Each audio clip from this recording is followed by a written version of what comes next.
नमस्कार. आजच्या कार्यक्रमाला उपस्थित प्रमुख पाहुण्या आपल्या दिवा शहरातल्या नगरसेवक नगरसेविका दर्शना म्हात्रे मॅडम, साक्षी, संस्थेचे सर्व पदाधिकारी, संस्थेचे अध्यक्ष तुषार म्हात्रे सर, आणि आताच आपण सचिवांचं भाषण ऐकलं. मला वाटतं one of the finest speech I have heard. Piyush Mhatre, please त्याच्यासाठी क्लॅप करा. तो यंग आहे, डायनॅमिक आहे, त्याच्या आयडियाज खूप छान आहेत. मी जास्त पियुषला ओळखत नाही, साधारण मला वाटतं आजच आपली पहिली भेट झाली, पण जे काय मी पियुषकडनं बघतो आणि आज जे काय यांचं प्रेझेंटेशन बघतोय संस्थेचं, खरंच खूप छान आहे. मला येथे आवर्जून सांगावं लागेल की या शाळेची जेव्हा सुरुवात झाली होती, आमचे भास्कर काका, तेव्हा आम्ही इथे ओपनिंगला आलो होतो. एका चाळीमध्ये मला वाटतं ते चाळ होती, त्याच्यामध्ये स्कूल होती. आता मला माहीत पडलं की इथं बिल्डिंगमध्ये शिफ्ट झाली. छान बरं वाटतं प्रोग्रेस बघून, आणि ह्याची अजून चांगला प्रोग्रेस व्हावा.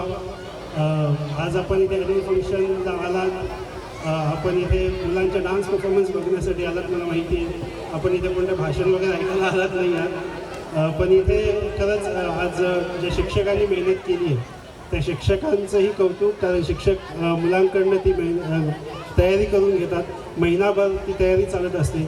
शिक्षकांचं जसं कौतुक आहे तसंच आपल्या पालकांचंही, कारण पालक म्हणून आपण त्यांच्याकडे प्रॅक्टिस करून घेतो घरी. शाळेमध्ये काय काय लागतं, ड्रेसेस म्हणा किंवा शिक्षक जे जे इन्स्ट्रक्शन वेळोवेळी देत असतात पालकांना, ती गोष्ट आणि आपल्या दिव्यामध्ये कुठे काय भेटतं नाही भेटतं ती शोधा. त्यासाठी तुमचं सर्व पालकांचंही कौतुक की आपण आपल्या मुलांना हा स्टेज तुम्ही मिळवून दिलात. आणि जाता एवढं सांगेन की तुमच्या मुलांना कधीही मागे तुम्ही खेचू नका. शाळेमध्ये आता मी बघितलं एक्झिबिशन्स होत आहेत, ड्रॉइंग कॉम्पिटिशन होत आहेत, आम्ही प्रायझेस दिल्या, स्पीच कॉम्पिटिशन्स. मुलांना तुम्ही एन्करेज करा.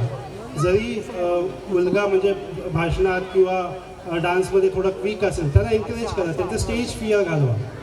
हा जो स्टेजचा फिअर असतो तो त्यांचं निघायला पाहिजे. त्यांना स्टेजची भीती नाही वाटली पाहिजे. म्हणजे उद्या जर त्यांना कुठे एक्सेल व्हायचं असेल त्यांच्या लाईफमध्ये, तर they should be not fear of the stage. त्याच्यामुळे नाही त्याला येत नाही काही, म्हणजे भाषण देता येत नाही किंवा नाचता येत नाही किंवा अधिक काही कॉम्पिटिशन एक्झिबिशन्स होते त्याला काही येत नाही, पण त्याला आवर्जून तुम्ही त्यांना कॉम्पिटिशन्समध्ये भाग घ्यायला सांगा. टीचरला भेटा, नाही माझ्या मुलाला घ्या तुम्ही. त्याला जे काय थोडाफार खर्च असेल ते करायचं आपण. आत्तापासून जर आपण पाठी यायला लागलो की नाही नको आपल्या मुलाला नाही येत किंवा त्याच्यामुळे थोडंसं खर्च आहे, आपलं काम काय, मुलांसाठीच आपण हे जे काय करतोय, आपण नोकरी करतोय, जे काय पैसा कमवतोय, आपण आपल्या मुलांसाठी कमवतोय, मुलांच्या भविष्यासाठी कमवतोय. त्याच्यामुळे मुलांना कधीही तुम्ही नाही नका म्हणून शाळेमध्ये कोणत्याही ॲक्टिव्हिटीमध्ये भाग घेण्यासाठी. शिक्षकांनी जर सांगितलं की नाही तुम्ही याच्यात भाग घ्या, तर त्याला तुम्ही नाही म्हणू नका. पुन्हा एकदा संस्थेचे आभार, मुख्याध्यापकांचे आभार की त्यांनी आम्हाला इथे बोलवलं, सन्मान दिलात आणि बोलण्याची संधी दिली. धन्यवाद.